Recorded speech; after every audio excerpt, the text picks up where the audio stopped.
Record. Are you recording, Nicole? Yes, sir. The show's yours. Good morning, good afternoon, good evening, wherever you're at in the world. I'm Nicole Sackage, and I'm here with Grant Cameron and Melinda Leslie. And this is going to be our part 2 of 3 of our rumors and gossip. Oh, no. And Grant, I think you want to start us off with a slideshow. So yeah, let's. I want to sort of review because we had our show 1, which sort of made some waves. And so let's go to. Can you see my presentation here? Yep. Yep. Hang on. So here we go. I love that one. Nicole's little picture. There you go. So we have in the UFO community, we always have these things that are leaking. This is the To the Stars, the videos that came out. Lou Elizondo. This is the packaging slip. The name in the middle is my source inside the Pentagon said it was Rhonda Essex is the middle one to Mellon, and then that led to the DVDs. This is the Nimitz. And now we heard the story, and as it was on our chat group this morning, it said there was like 500 people knew this story, that there was something was about to drop. And so Bob posted, our friend Bob McGwier posted a photograph in our chat of him on a ship, and he started talking about... you can tell the structure down below him, that he's up on the tower of a submarine. You can tell in the picture it's a submarine. At least I can on my screen. So what we did last night is Nicole knows Bob very well. We brought Bob in, and he talked about this thing that he'd seen in classified channels, and had really maybe had something to do with this story that's supposed to drop, this new thing that seems to everybody in the UFO community seems to know about. And my opinion was... Maybe we should give some backstory for anyone that doesn't know. Because if I share this on my, my Twitter and particularly my Facebook, a lot of people aren't going to have any clue what we're talking about. So okay, well, the story. Well, maybe Nicole, you want to release what you want to release. I mean, in terms of what it was. The story was that a bunch of people had put out postings that there was going to be a big drop of UFO information into the UFO community, and it would be big, a bombshell, all these kind of words that were being used. Right, and that sort of chatter led to us in our group discussion, just, hey, you guys, what do you think this chatter is? We have, James Fox is saying there's big news coming. UFO Jesus is announcing something's imminent, something's in the pipeline. Well, anytime whispers and rumors start like this, of course, I go to my group, I'm disclosure group, let's chat. Well, in the course of that, a few people were like, I don't know what anybody's talking about. Is this going to be another TTSA release? Is this, more of the Nimitz type videos? Was Harry Reid, has referred that there's a lot more information. Is this more of that? Well, in the course of that discussion, Bob posted this submarine picture of him. And he said, I've heard rumors about a USO to UFO, and the Navy has had to file an environmental protection something because, of what they witnessed or what happened to the sub, an environmental impact statement or release. So I, of course, kind of was like, oh, well, what ocean are we talking about, Bob? Atlantic, Pacific. And of course, we got no more details than that. We just had this picture to go off of. And then a few days later, the rumors started again. Oh, it's not a USO to UFO. This is a triangle picture. So the two rumors sort of started weaving together. And then, back to Twitter, just people were talking, yes. So we think it's a triangle. So we think it's a triangle that came out of the ocean is the story? Yeah, that's what Bob is reporting to us. Yes. Okay. And supposedly from an F-18. From a plane, and this apparently is the ship, or this is the submarine that was involved.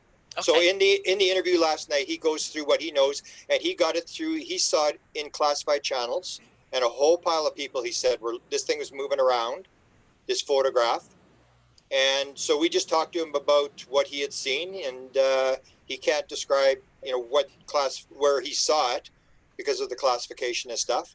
And we just went through that whole thing. And of course it exploded like, this may be the same story somebody's about to drop. And it was kind of humorous. It's like, and my question was, well, who leaked the story? I mean, if you've got the story and you're going to drop it for a pile of money to some newspaper or journal or whatever, and then it leaks. I mean, who leaked the story? I mean, the people who have the story leaked the story. It's the same as the New York Times. Remember the New York Times put out the story, and then they leaked it out, and then everybody started to talk, and then Blumenthal got very upset with people, like, be quiet, you're ruining the story, leave us alone. We're these reporters, and we're doing all this kind of stuff. And then when they dropped the story, they had to fix a bunch of stuff in the story that wasn't right. And that's the idea that gets me upset, is that people figure like, we're the researchers, you tinfoil hat people, just shut up and let us do what we're going to do. And yet when you leak the story, don't be surprised if it goes into the UFO community where we're all in COVID lockdown and there's nothing better to do, and we exchange the story. So that's true. Yeah, you had posted that in our group. It's like everybody's just bored right now, Okay, well, I think so. I guess credit, if that's the right word, goes to the person that first said, hey, I've got this story, a photo was provided to me. And my understanding, that's Tim McMillan and his other partners, was it Micah Hanks and MJ Benias or whatever, on this new site thing they're creating or something, right? So but it's Tim that first talked about it, right? Okay, so it's his story. But once he went out and talked about it or mentioned anything, it's open range. Anybody can talk about it. Well, I mean, I just saw that UFO disclosure Twitter just jokingly call him UFO Jesus, because that's what he was originally calling himself. But anyway, so that he put out a video, and so everyone's talking about this. Okay. We're not too sure who leaked the story on their part. We which are the ones that leaked it, but the fact is it leaked. And everybody seemed to know about it, and everybody seemed to be talking about it. And so we just went with Bob, and Bob basically told us very clear material that he had seen a photograph and that he knows what the ship was. And Nicole, he asked him what happened, and he said it had dived or whatever. The thing had dived after this incident. So basically that's the story from last night, that people going back and look at Bob telling the story. I recommend people go back and listen to what Bob said, for sure, as opposed to jumping to any conclusions. But it sounds like Tim already put it out there, so that everyone's talking about it. I don't know if it was Tim. I don't know if it was Tim. But anyway, well, whoever did it, but now it's expected. Once it's out there, particularly if it hits UFO Twitter and Facebook, everyone's going to be talking about it. That's, so once you put something out there, you got to expect that everyone's talking about it. And, and if someone's trying to create a buzz before their release of it or before their first publication of a journal or something, then, okay, success, you created a buzz. That should be celebration. Look, we got all these people talking about it. Oh, cool. Exactly. Okay, the other big story I want to just go over quickly, because I checked it this morning. This is another one that's rumored, and I guess we should keep our nose out of this one, but I've got my nose in this one too. And this is a story. Grant, when will you learn? Yeah, that's right. The last thing you should do is tell me something. Apparently, Stephen Greenstreet started this story. Was one of the first people to post this, and this is about this object in Utah. And Greenstreet is famous for asking Eric Davis the story, asking him about the Wilson leak. Gets him on camera and asks him about the Wilson leak. So he's from the New York Post, and he posted this. And then you start seeing everybody started to pick this thing up. People are posting about Buzz Aldrin. That was in the Greenstreet Twitter thing. And then you see, this is the supposed video that came out that was being shown in one of the Great Britain things, where now the news stories are saying it's on Utah. It's in Utah, right? Am I getting that right? Yeah. Okay. Yeah. And so this is and apparently this is the helicopter pilot. Someone said it was the forest people or the forest rangers, park rangers guys. But from what it sounds like, this may be the helicopter guys. They saw this thing from the air. They were going after counting animals or something. And so then you see this thing, and you can actually sort of see it. Like one person says you can see the rivets in it. You can I see that. I just was going to say, there's a close up there. Like you can sort of see the rivets in the thing. So the question started to rise as to what this is, but the Telegraph picked it up. You can see the CNN picked it up, National Post picked it up, NBC picked it up, and they seem to be taking the story fairly serious. CNN, this is what CNN said. Officers from the Utah Department of Public Safety Aero Bureau were flying by helicopter last Wednesday, helping with the Division of Wildlife Resources count bighorn sheep when they spotted a shiny silver metal monolith sticking out of the ground. So CNN is taking this like it's a real story. And you even see the BBC has picked up the story. Yeah. Can I comment? Yep. I have a feeling I'm not alone on this. This is all really silly. I think this is a lot of to-do about nothing. A big to-do about nothing. I mean, okay, there's a silver column, in the Utah desert, and obviously it looks like, hilly, rocky area, okay. I would say, and a few people are saying this online, maybe art installation. I see that people are, suggesting that. Obviously, it brings to mind right away, the monoliths in 2001: A Space Odyssey. And Nicole, you were saying something earlier to me about a reference to another movie that it's similar to. Yeah, I've been reading some chatter online where they're comparing it to the robots that are in the movie Interstellar. And these are kind of wider, more rectangular shaped. And at various points in the movie, they can even open up like with arms or spin like a wheel. Like they're very, very cool and high tech. And supposedly they're based off of some Virgin tech that we have now, because that movie is set in the future. But if it resembles that, and it obviously resembles 2001: A Space Odyssey, I think it's somebody's art installation statement, kind of an homage to one or the other or both of those movies, and that everyone's picking up and doing a story. I think, hey, kudos to whoever installed it. There again, it's like the triangle video. A buzz was created, so whoever put the first word out there, give yourself a pat on the back. Success. Well, same with this. Whoever made this, it's being talked about in the news, and so that's going to make the value of your artwork go up. More power to them. But I think as far as like major news sources paying attention to this, other than anomalous art piece that shows up, I certainly don't think there's any reason to think it has any connection to the UFO subject. And everyone can jump on me about that if they want. I mean, we got to investigate everything, but and put it on Nicole's rumor show. There you go. On rumors and gossip. So I'll tell. Go ahead. I was going to say, I'd like to just add briefly, there's no engravings on this thing. It's smooth, it's metal, there's not words. This isn't like a Georgia Guidestone scenario where this thing is kind of appeared and there's a message written on it. What it does remind me of, though, is I briefly lived in Louisville, Kentucky, and an artist did this exact same thing with horses. These beautiful artistic rendition of horses, because the Kentucky Derby started appearing all over the city. Well, they didn't know who the artist was at first, and now, of course, it's a beloved artist, and he does and commissions these horses, and they're all over the world now. So this does sound like an artistic move to me.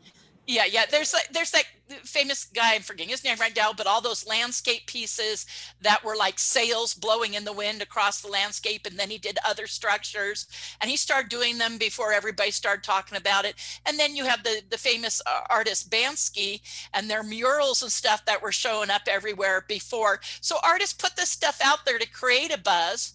Hey, it's carried all over the news. Success, like I said, they created a buzz, but are wasting our time, and it's not a waste of time. I mean, certainly we should investigate everything, but I think ufology ufology making anything out of this ends up looking a little bit silly. Well, but I'll say it's some pretty big people. BBC is picking this thing up. Is Will there? Ask Will what this is. Bring Will in. He just came down and ran back off. So if he comes back down, tell him I need to know what this is. He needs to tell me what this is. So I'll tell you what I did. I got a bunch of researchers in Utah. So this is Ron Johnson in Utah, Price, Utah, and he's on it. He at first was skeptical about it. He's looking at this thing. He's taken a bunch of photos. He's an experiencer. Mhm. Photos. He's taken orb photos for me. He's had a number of experiences from the 1960s. He's written them all down. And he showed me this one his sister took outside Area 51, which is poorly focused, but he mentioned that. And he's investigating this thing.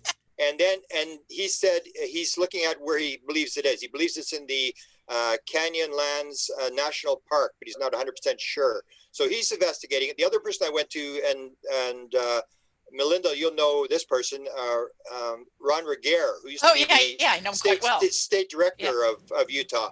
And he started, and he said he believes the story is true, that there is this object there, and he's looking at the situation there. And Tom Dongo has chimed in on this thing, and he said, "Don't discount this thing." He talked about the wing makers. I don't know what the wing makers is all about, but he basically said, "Don't discount this." So we do have people on the ground who are investigating this, and in the Rumors and Gossip 3, we'll tell people what it is. Well, I'm one of those researchers. I'd love to be proven wrong. I can't say I know what it is. I'm suspect it's just an art installation, and we're going to see more of them pop up or something. But being that I don't know, it's okay, investigate it, and let's see where it goes. Mm-hmm. And I'd love to be proven wrong. If information eventually comes out that it's something more significant than an art installation, I'd be the first to eat crow and say, "Hey, I'm glad I was wrong." Okay, we'll bring you back on. Some of the speculation that I've gotcha. We'll do. Some of the chatter and speculation that I've read and heard online is that it's maybe some sort of a beacon, and the only thing that I could even say to that is if there should be more, right? I mean, this is kind of in an isolated area. It's out there in the middle of nowhere. If this was put there to be found, and it's some sort of beacon, you would think we might find them across the globe at this point. So I would say we'll maybe see. That's why I said, let's start if watching. more of them show up, but more of them show up, is that evidence that it's unknown, or is that evidence that it is an art installation? And like Bansky murals showing up, or the sails across the the landscape. Mm-hmm. So are more things going to show up? Maybe it's just a wait and see where it goes. Does it turn out to be art or something more anomalous? But is there radio signals coming off of it? Is there an aura around it? Is it a magnetic pole? There's lots of questions that we need to know. So we got people. We got people investigating. Let's go to Melinda and find out what Melinda's got for real news. Real gossip and rumor.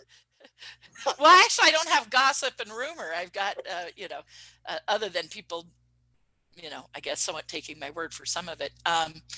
Oh gosh, where do I start? Where do you want me to start with, Grant? Well, Nicole, this is Nicole's show. Nicole, excuse me. It's the GNNN, the Grant and Nicole News Network. Should I first revisit it? Maybe we should do this.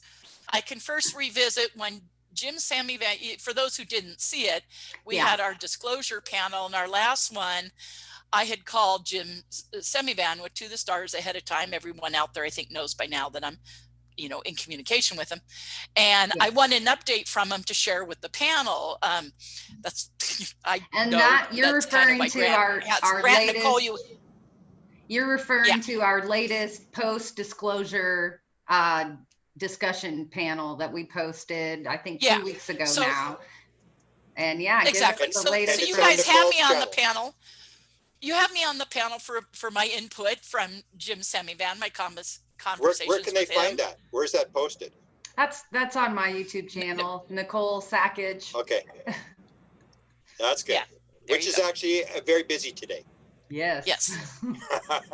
Yes. And this will be up there too. So, Perfect. That's where this will be. It's going to go up tonight. Okay. Yeah. So this will be up, and the interview with Bob is up there. I take it, right? Oh yeah. Okay. So you have this, Bob's interview, and our panel. Our disclosure panel, our last one. And Nicole, what's the name again? One more time. I'm helping you plug yourself here. What's the name of your YouTube?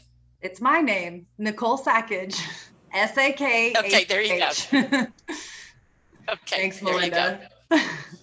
Sure, you're welcome. No, well, we got to be clear for people that are going. And you took a phone call from a former CIA official. From Jim Semivan, because yeah, exactly. I put a call into him ahead of time. We kind of played a little bit of tag for 2 days leading up to the panel, and he finally was able to like call me back. Now he didn't know I was on the panel. He just called me back to answer my question, and it just happened to be, it was great drama.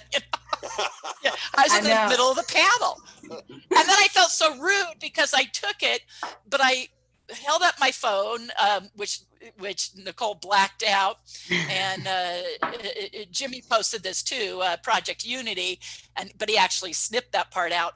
But anyway, so I wasn't thinking at the moment to hold my phone up, because I realized later under his name where it said Jim and Debbie Semivan, that's his wife, that under there it said their phone number. I'm like, oh shoot, but anyway, so we blacked it out. But that was to prove to everyone on the panel, it's kind of one of those brief moments of just forgetting, oh yeah, everyone's seen this. That's the one editing you get, Melinda. No more editing. Yeah, okay, gotcha. Uh-oh. I better clean it up. Okay, but you better start right now. Okay. Sorry, everyone, we're apparently in a silly mood today. But anyways, going back to, so that was the call that I got. And the main thing you said on the call, so the reason we're bringing it up now, was I had a call into him and a question saying, what is going on with the UAP Task Force and the funding bill for it, and the funding bill that passed unanimously through the Senate. Had the Congress passed it yet, the House, and had it gone to the president for signage? And if not, when did we expect that to happen? And so he went on into, on the phone with me about, no, it hadn't yet, but they were expecting it to, that this is really normal. And I said, well, didn't the fiscal, spending year for 2021 begin October 1st? Because I had heard that. And he said, yes, but he said, it's very normal for these things to take a little while. He said it can be later in December even, but he said, he expected that it would get signed and passed through, he said this is the normal process. So for it to happen in late November, early December is not unusual. And he said, no, that's okay. We knew that this was possible. And then he went on to say that the UAP, that's Unidentified Aerial Phenomena Task Force, had gotten some funding. And then on our panel, so everyone could go back and hear this panel, I don't want to go into it now, but Bob McGwier gave a little instruction as far as how much funding and what you'd expect and how they got that, and that there's money left over and other things that can be siphoned off. So that way you're able to start something, especially since they thought the way these intelligence and military bills usually happen is they're put together by the Senate and Congress committees. And then, and so by the time they get to the president's expected just to sign them. Traditionally, he just signs them. He trusts that these guys and their committees have done their work. That's what they're there to do, and they generally just sign them with very little hang up over them, if any. But there is one over this, and I'll get into that in a minute, unrelated to the UAP stuff. But so he said, yeah, they got some of their initial funding, so they're functioning, they're beginning to work, but they need the rest of their funding, which gets into them collecting the various data from all the branches of the intelligence community and military. And this is written in the report.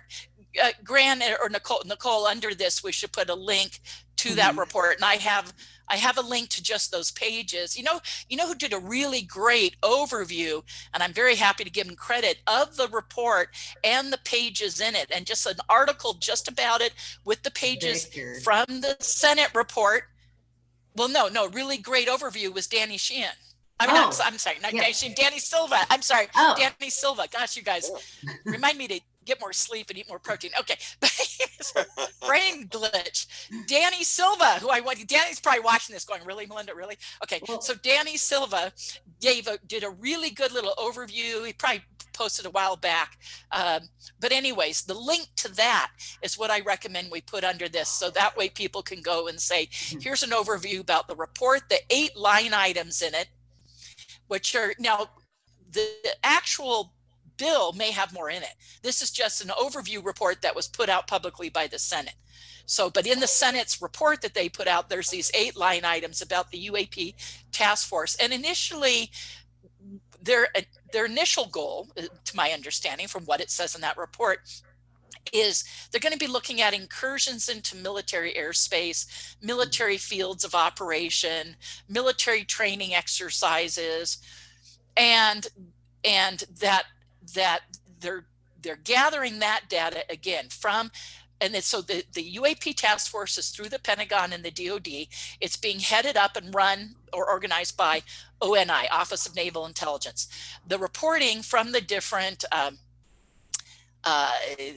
agencies and everything and services, that they're gathering, they gather that together, they give the data to the DNI, Director of National Intelligence, and then the DNI then puts a summary report together for Senate and the Congress. That summary report from the DNI going to the Senate and the House is supposed to be the public report.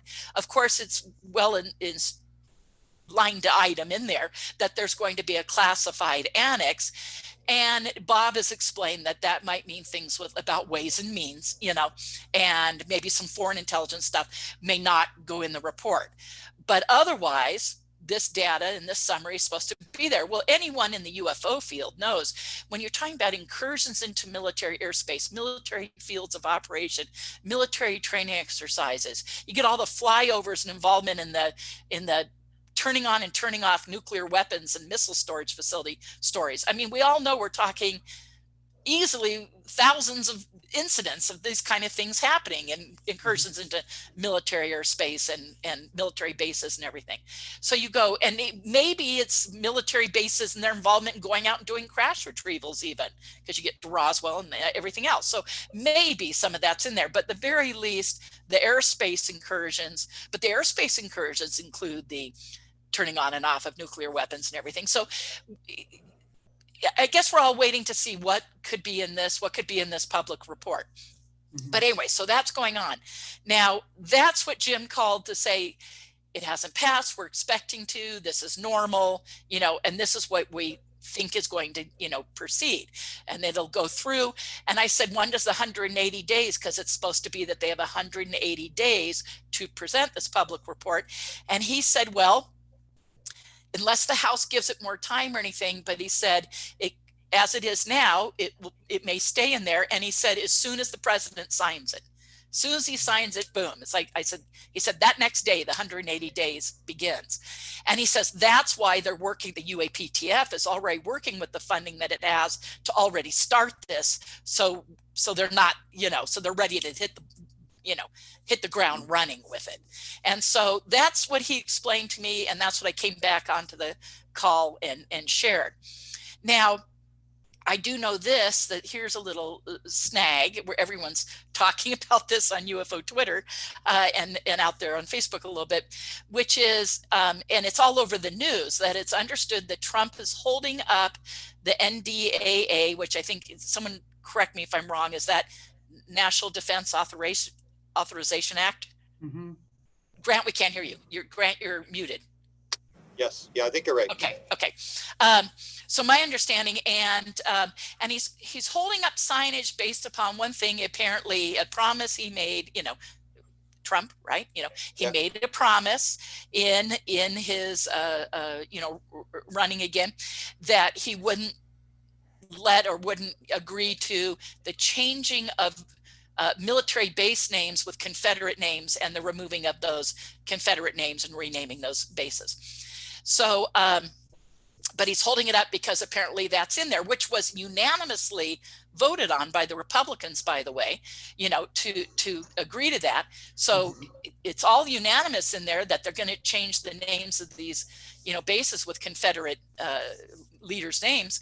And Trump said, I'm holding it up over that. So, no, we're not going to make any political statements here, but other than to say that's why he's holding it up.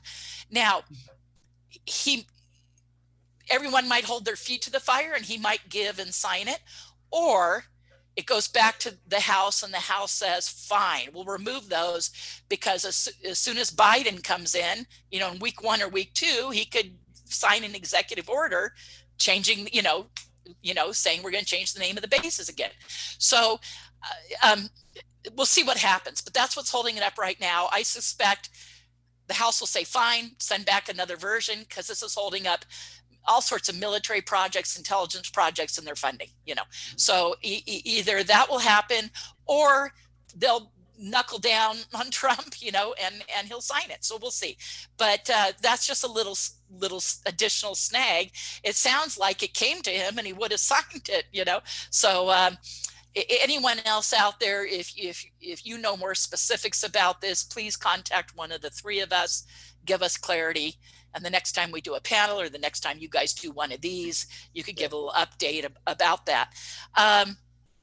But there's something I fell upon. Now, I think this is why I'm here today mostly, is I think Grant wanted me to comment on something I stumbled on online. On my phone here, I'm an Android, and I get the news feed that comes with my phone. My phone's doing so many weird things right now. I'm trying to get out of something. Okay, there we go. It's called the Flipboard briefing. It goes through, right? Okay. And right now it's your common COVID vaccine questions and then additional news things. Okay. Well, I had seen on there, and it just jumped out at me, something that came up that was a technical article. Come on, phone. It's always when I want to bring this stuff up quickly, because I want to get to my notes and refresh my memory here. So hang on, if I can get to it quickly. I can. There's been a lot of stuff. I wrote something up on the fly in our disclosure discussion on Messenger. And meanwhile, all these other things we've covered already today have gone blah, blah, blah, blah, blah. There's been quite a bit of talking in there. And so I need to scroll up to this, but I want to get to it. I'm almost there. God, we really have been doing a lot of talking. Sorry, guys. I was going to have written notes in front of me, but you guys, I ended up having a bunch of clients I was meeting with before this, and time went poof, Okay. So I'm going to kind of read this. I'm going to paraphrase this because it's going to be easier than, I think it'll be quicker. So in the middle of a conversation we were having, I said, sorry to change the subject, but I just fell into something interesting. I was glancing that morning, so this was, I guess, yesterday morning, at my phone's news feed, and there was an article about Chris Krebs firing. Yes. And Chris Krebs, we mentioned this yesterday. Said it was Bob wanted you to talk safest about it. election ever, and he was the head. I'm forgetting the exact title, and I'm sorry, it's just I don't have it written here. But heading up the voting regulations with the intelligence community, okay, and said it was the safest voting we had. So you guys, this is major news. Everybody knew. Trump fired him after he said that, because Trump had put him in that position, and then when he said it, he fired him. Okay, so this tech feed came up, and it mentioned Chris Krebs firing. And the article was in the MIT Technology Review Journal. So that's where it appeared. And I didn't know what drew me to it, other than the title made me wonder if Chris Krebs was being offered anything by Biden, because of what happened. If Biden said, look, you should be the director of this, I want you to remain, or something, I just was curious. So I started looking at it. Well, something, I roughly was glancing at it, and something jumped out at me. And there's this paragraph that read in this article, again, in the MIT Technical Journal. Okay.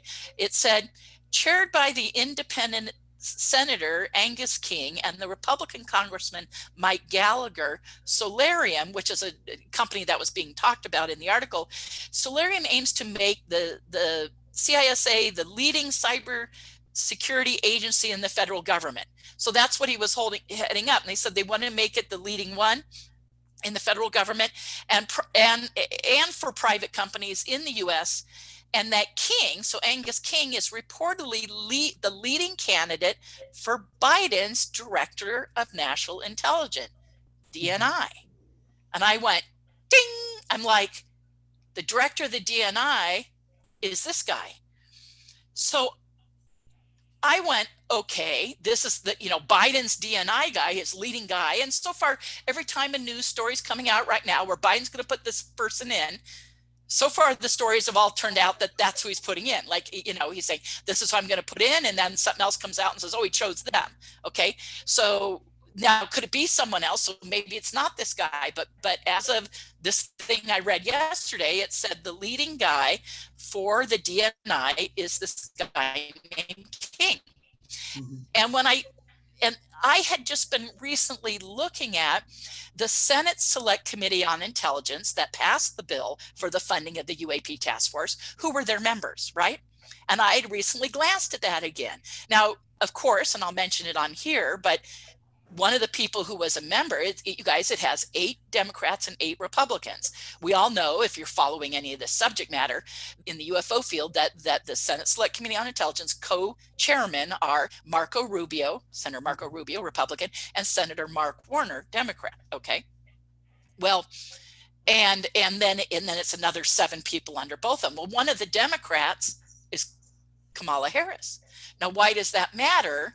Because it had already been confirmed to me by Jim and another independent source that in those briefing meetings, well, Jim didn't actually, I will say this, Jim Semivan didn't actually say Kamala Harris was present. What he said was I'm going to quote him on this. He said, everyone on the Senate Select Committee on Intelligence was in those closed door briefings, which were being run by the Navy, right? By the Navy and DOD and to the stars.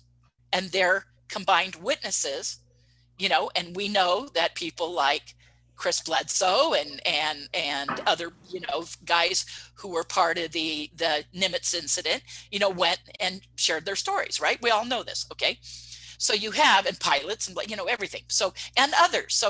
So this was for the Navy and to the stars in these closed door briefings for senators and congressmen. And I think everybody knows this. I'm just going over this for those that don't know the background. And so in those closed door briefings, well, that's what led to the Senate Select Committee on Intelligence. The closed door briefings were for the members. Oh, the images just changed. Was that on purpose, you guys? The closed door briefings were for the Senate Select Committee. You guys, on my screen, we just went small. Is that on purpose? Okay. Oh, you're showing the meeting. Ah, perfect. There we go. Thank you. Okay. So no, that's not the members. That's not it. That's not the Senate Select Committee on Intelligence. If that's what you're looking to bring up, that's not it. Grant, we can't hear you. You're muted again. Grant, you're muted. Yeah, let's unmute Grant. Okay. Yeah, Grant, you got to unmute yourself. Okay. Pictures of babies. No, that's not them either, Grant. It's not the babies. Okay, anyway, so we'll bring it up. But anyway, so I don't have screen control. Yeah. Grant, you're muted. If you're hearing me, you're muted. Let's pause. Okay. No, we're good. I'll keep going. I'll keep going on what I was saying, and hopefully he'll bring it up. Everybody, ignore the man behind the curtain. Okay. More the wizard behind the curtain. Okay. There we go. So, and Grant, you're still muted if you care. Okay. I was actually just showing you the cabinet picks from Biden today. He announced his cabinet. Oh, that's his cabinet picks. Oh, okay. Okay. Thank you. I was like, I thought you were trying to bring up the Senate Select Committee on Intelligence. I said, that's not them, but that's his cabinet picks. Okay. Does it show on there? Does it show, if you're able to bring it up quickly again after all that, does it show this guy, what would I just say his name was? Angus King? No. I didn't see it. Well, it says, according to this article by MIT, it said he was the leading candidate. I'm quoting it again, leading candidate for Biden's Director of National Intelligence. Well, I thought I recognized King's name, as I said, as one of the Select Committee on Intelligence. And so I double checked, and yes, he was, along with Kamala Harris, as I just said. Okay. And I said, okay, so he was or is, I should say, is on the Senate Select Committee on Intelligence. And I said, wait a second, all these guys were briefed. According to Jim, every single one of them was in on at least some of the briefings. And a total independent source said yes. And this independent source said he had specifically heard that Kamala Harris was there. And so I'm going, wait a second, you're telling me in on the Senate Select Committee on Intelligence that passed the bill is the future director of the DNI who's supposed to put the report together that their bill is requesting? Mm-hmm. And I went, ding, ding, ding, ding, ding, ding. Wait a second.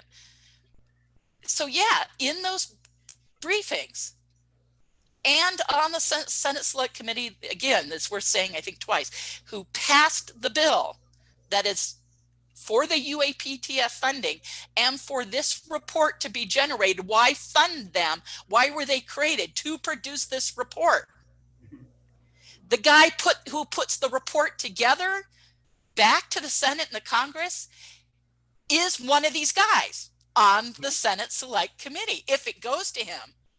And what do you bet it does? Because every time they're putting out, he's going to select this person, it ends up being them. So yeah, I mean, I just went, whoa, this guy was in on the closed door briefings because everybody was on the committee. Okay, so if he was on a bunch of them and then they passed the bill, they pushed this through for the funding for the, for the UAPTF, and the UAPTF is existing to put this report together that goes back to the Senate. Well, he's the guy that's going to put the report together that they requested be done in the first place. Mm-hmm. Okay, the director of National Intelligence Director is Avril Haines, a woman. That's currently. But apparently the Republicans are going to have some objection to these. National Security Advisor is Jake Sullivan. But it's saying Biden already put a name in there for the DNI? He nominated them, but she has to be approved by the Senate, and the Senate Republicans are balking at it. So the DNI, again, what's the DNI? DNI is under the National Intelligence. No. I'm talking the director of the DNI. You're talking, DNI is Defense Intelligence Agency. It's the NID, the Director of National Intelligence. Okay, there is an actual title, DNI. That is an appointed person. Director of National Intelligence is Avril Haines. That's the appointment. Director of National Intelligence. A woman. Okay, so it didn't go, well, then it's a mute issue. I said all that for nothing because it said the leading person expected to get it was going to be Angus King. I don't see his name here. No. Okay, but you're saying, I'm not saying who has it now. You're saying that's the person Biden appointed or Biden wants to appoint. Announced today, yeah. It was announced today by Biden that it's going to be. It has to be appointed by the Senate. The Senate has to approve the National Intelligence Director. Okay, now.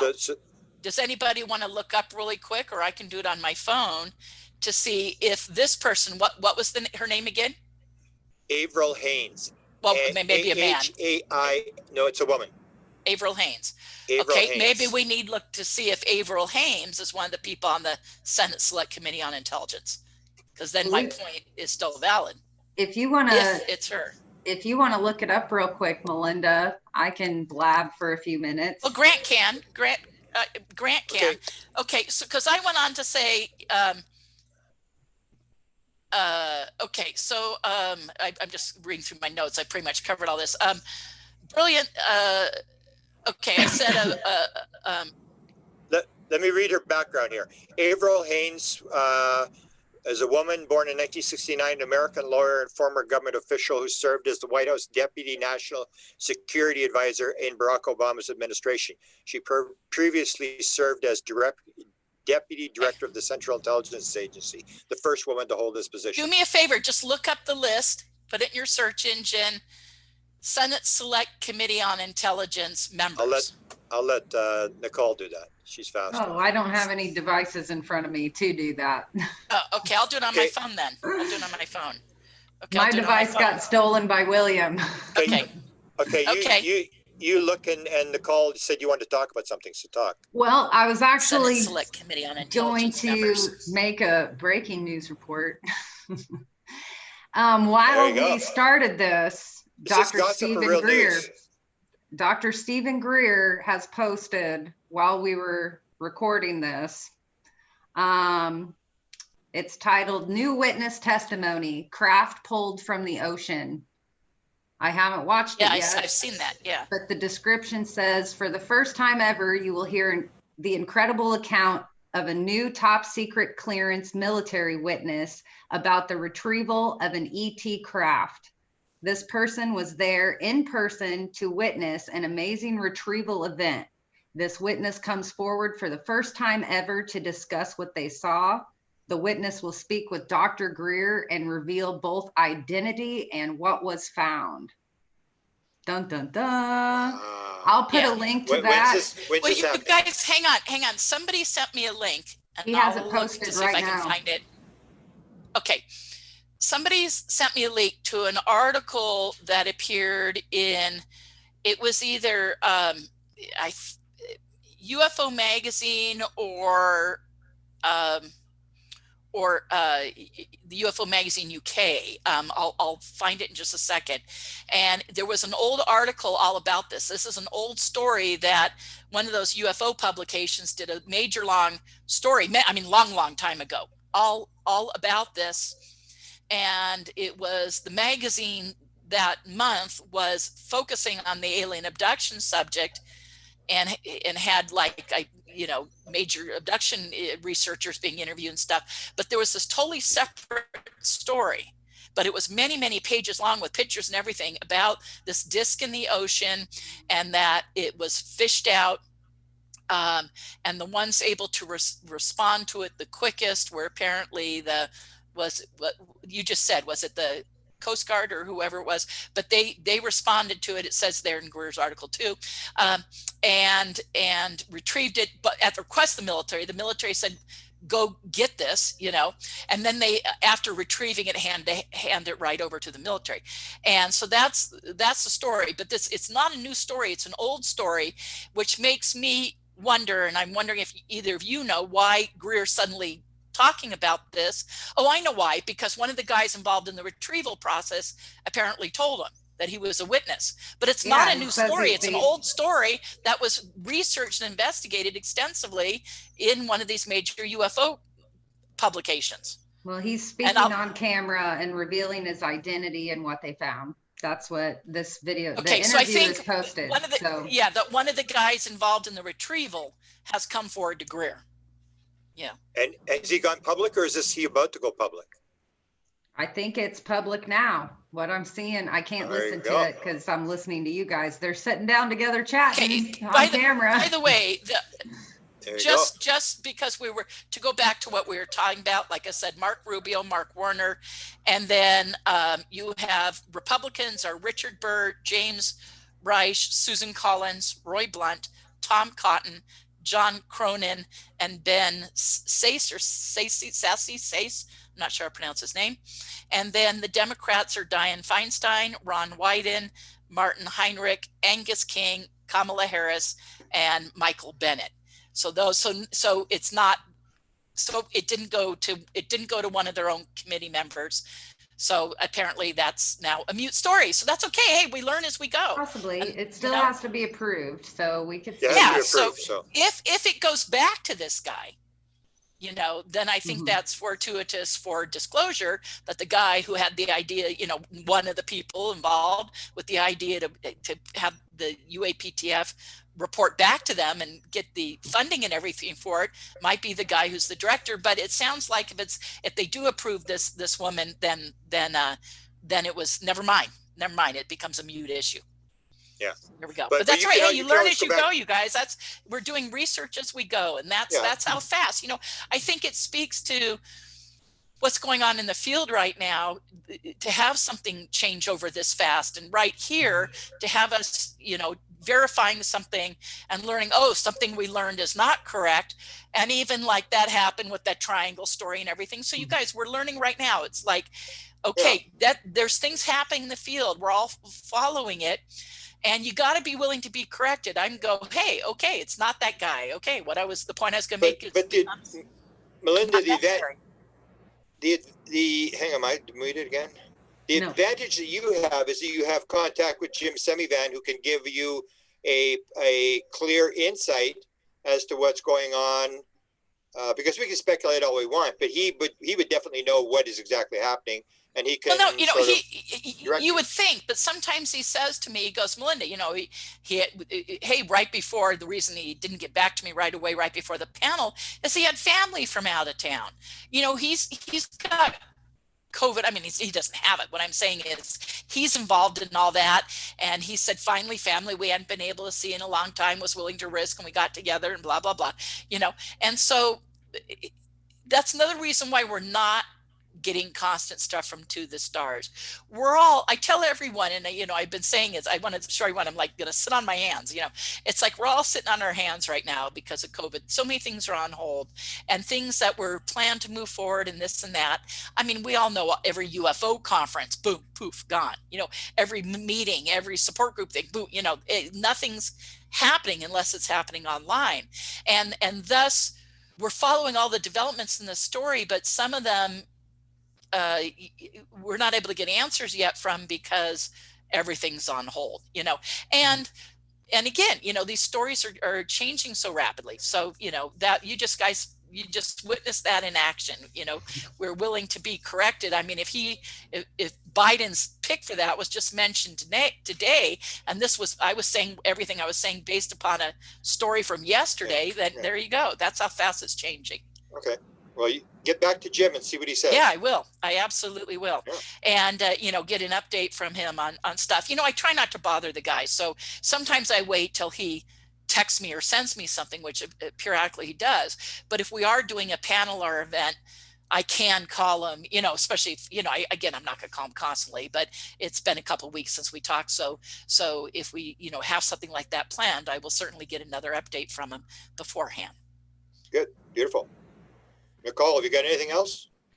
I do not at this moment, except while we were talking about the UP or the UAPTF, you mentioned Danny Silva with the silver record, and to check out his article. I did want to bring up and say we need to check out Victor Vianney's article as well. I was a great overview, and I'll post that in the links below. I was about to mention that. But we interview Danny Silva. I guess it could be for the part 3 of Rumors and Gossip, and we interview him later this week. So we'll get his full report on that and anything he has to say to kind of follow up to this. So this was a while ago that he had posted. I'm just saying it was the 2 or 3 pages that specifically mentioned the task force, and it was just a great little, here he mentioned it and gave a little overview of what it said, and I thought that was pretty concise. Oh, absolutely. And Danny's still following it closely, of course. So yeah, I mean, everybody's following this, and here when I stumbled upon King's name and thought, so I thought that was a big deal, that here was a guy on the committee who might become the DNI director. And, but like I said, we're in the midst of things changing. Did you ask Semivan about King? Did you ask him about him? Well, no, now I don't need to, because apparently Biden didn't pick him. So there you go. It becomes he may have some other position that he's going into, though. He may not be director, but there's, it'd be interesting to see his reaction. I think that's the kind of thing where Jim, I can ask him certainly, but I think that's the kind of thing where Jim will tell me, look, I don't necessarily know who's Biden's picking till after the fact. Would he hear about it right away? But does he know ahead of time? No, Jim's not in a position to necessarily know that. I know someone else, not only, So I know someone else who's got a connection or foot in the door with the Biden people that is more likely to hear it before Jim does. But Jim's very connected still till the intelligence community. And then there may be things he knows that, of course, he in no way would ever be able to tell me, so I don't expect him to tell me everything, but he's very direct if I call and ask him a question. And I say, what do you know about this? And he'll explain, not only will he answer my question, he'll explain the process to me. So like with this, like I understood that the funding bill, was not going through yet, and that was normal. He had to explain the whole process to me. But hey, you guys, Bob McGwier is really good about explaining these processes to us when it comes to the intelligence community, how they do stuff. You know, whenever Jim tells me, I hear it from Bob, or I'll hear it from Bob, and then I'll hear it from Jim, and you know, they're saying the same thing. Yeah. Wonderful. Yeah, it's important to have these people who are in the system and who know how it works to give us advice as to what's going on, rather than us guessing, because that, you know, we really don't know how the system really works. Because as I think Jim pointed out, and as Bob pointed out, it's a very complex system and has a lot of rules and regulations, and you have to know how to operate in there. Even if you know how to operate, you still may not be able to get what you want. Yeah, absolutely. Yeah, absolutely. You know, and but hey, it's great in the community that we do have these people that are willing to at least explain to us how it works, like you just said. Okay. Any other gossip for us? Actually, I might have a snidbit. And this will take us back to the beginning of the disclosure discussion groups and our panel that we brought together. And I've heard whispers that the return of the Eric Davis notes and the Wilson document leaks might be on the horizon through official government channels, that they've been taking a look at it. They know about it, and some more information might be released. I won't say through TTSA, but I heard certain members of TTSA have been talking about the Wilson documents and the Eric Davis notes. So that'll be to be continued. That's my cliffhanger. There's a cliffhanger. That's the end of the end of the story with that. There you go. And you're going to get Greer on tomorrow to discuss this other story? I'll email him. Yeah. No, but good luck with that. I guess that's another little snidbit that we could throw in. Greer has launched his new red carpet event for his CE5 movie, and a couple people from the community, Third Phase Moon and Goof On, kind of collaborated together, and they got an exclusive interview with Dr. Greer. I will comment on that. He brought up, within the first few minutes, the question was posed, is President Trump, and is he going to disclose anything before the new administration comes in? And Greer said he thought it was, and I'm not a direct quote, he said he thought it was unlikely, but he has heard that there is, or he said that he heard he could disclose something before the 20th. So I'll post that link as well. I'll share, it was actually Rich Giordano who asked the question to Greer, so I'll share the Goof On link below as well, and it's within the first couple minutes of it if anybody wants to check that out. But I wanted to duly note that because Dr. Greer has made some predictions in the past, and he's always, you know, been at the forefront of the people's movement and disclosure. So yes, he's got ears on the inside. So well, follow that. I don't think anything, and this got talked about in our discussion group, and a couple of people chimed in that I think we were unanimously on not expecting anything to happen before the 20th. I don't think anything's going to happen till this public report comes back, which goes back to the UAPTF report and coming from the DNI back, the public report. So I think, and that date has obviously been pushed back till once things are signed. If it remains 180 days to achieve that, which isn't much time, but any overview, I mean, any public report saying we've been studying UFOs is a form of disclosure. I mean, we've kind of gotten little bits and pieces like that already over this last year, but that's a huge step, because if it comes back from the intelligence community and the Navy and the DNI to Senate and Congress, and here's a public report about what's known about incursions by UFOs, UAP, into military airspace, et cetera, like I said earlier, you guys, that would be huge. That's, you know, we went from tugging at the string on disclosure to it'll start to unravel, you know. I mean, there could be so many cases, so many stories in that. And I go back to something Jim Semivan did tell me a long time ago. I bring this up repeatedly, but to keep it fresh in everyone's mind, that he said, I said, what happens then? How do we know it doesn't become the new Project Blue Book, the new Condon, the new, this is it, that's all we know, there is no more? And how do we keep it from dying there? And he said, we have our foot in the door, meaning to the stars and those people and their witnesses and everything. He said, we're going to, when we see what's in that report, we're going to say, now look deeper here. Now look at this part. You know, this is what they're not telling you.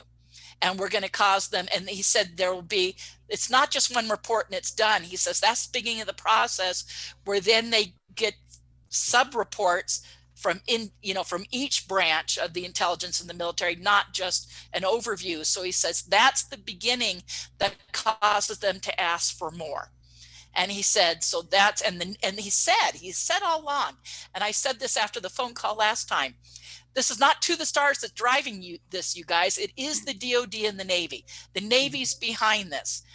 And, Bob just said in our group, he was saying in our private messenger thing, he was saying, they're concerned, now, and then tying into what you just said about Greer's whole thing is, well, we got to be concerned because the intelligence community has been putting this through the Trump administration, now the Biden administration. It's a threat, it's a threat, it's a threat. But I've gone to Jim about that, and other people have gone to other folks into the stars, and they say, that's how we got them to pay attention in these closed door sessions, but that is not our intent. We do not think it's a threat. Now, Greer, going back to what you were just saying, and I said I wanted to comment on that as well, is he had Daniel Sheehan in a clip that I know was something filmed, what I believe to be a year or 2 years ago, quite a while ago, with attorney Daniel Sheehan saying in this clip that, oh yes, there's this possibility that it's a threat. And, so, and I have not seen Greer's new movie. Have either of you? But in his movie, Fifth Kind, does he have that in there in the movie? Nicole, have you seen it? There is Sheehan quotes and segments. I can't remember specifically what they were, but in certainly that goof on third phase clip, they have the Danny saying that, Daniel Sheehan saying that. So, now you guys just, and a lot of people in the community do already know this. I'm really good friends with Dan Sheehan. And I've talked to him about this over time, not recently. So I haven't gotten a recent statement. So that's another phone call I need to make. But his view on that has changed as far as to the stars. And so he knows now that to the stars is not saying that this is a threat. They're not, they got the Senate and Congress to pay attention because of that. But it's not that they're saying, oh yeah, it is a threat. They're just saying, what if it is a possible one, whatever. And just because certain members of To the Stars have kind of stated or leaned that way, certainly Lou has, there's many quotes of Lou doing that. It doesn't mean that all the members feel strongly about that. So that's one thing Jim has explained to me. I know that Dan knows that. Daniel Sheehan knows that. So that old clip that Greer is using, I'm going to get a statement, and I think you guys should actually interview. I think that'd be brilliant. And I know he would do it. You guys should interview Daniel Sheehan about this. Daniel Sheehan, I think, will say, look, we have to always be concerned that they're trying to sell it that way. But I don't think he's going to lay as heavy as saying that is what To the Stars is doing. I know for a fact he won't. Okay, you set that up for Nicole, Danny Sheehan, and an interview with Semivan. Yeah, no, let me an interview with Semivan. Yeah, okay, well maybe someday. Well, he hasn't gone public. He needs to go. Well, apparently he did a TTSA talks. And he was public in the TV show. So he was public on the TV show. He was in segments. If it's just you and Nicole, then it's two women. How bad could it be? Two women ganging up on him. He can say what he wants. Yeah, I think that would be good. I think that would be okay. Well, hey, I'll ask. I can ask. Okay. But meanwhile, you guys could do, because of Greer's movie and the statements about whether they're putting it out there as a threat or not. Yeah. You could have Daniel Sheehan speak to that now, because he did make those statements previously. Those were recorded a long time ago, folks, and I feel 90% certain that he does not feel that way now. Where is Danny Sheehan these days? I don't know what all he's involved in. I don't know what all he's doing. He was working with the Indians in South Dakota. That was a couple of years ago. I haven't heard about Danny for anything. Land rights issues and the pipeline going through there. Yeah. Okay. And he won that. They won that. The Indians. I have some homework to do now. Yeah, by the way, the Indians won that. You know, so he won that. I did call him and say congratulations about all that. Yeah, they won all that. So beautiful. Good for Danny. Yeah, nice. He's a good man. Good for the Indians. Very good for them. All right, guys. Okay. Well, I think this might be it for part 2 of Rumors and Gossip. More to come. ... But thank both of you. Thank you both so much. I know, Melinda, I had you on the phone late last night and this morning. So thank you so much. And Grant, we'll talk soon. Thank you. And thank you, everybody, for tuning in. Oh, sure. Thanks for having me, you guys. Always a pleasure. Absolutely.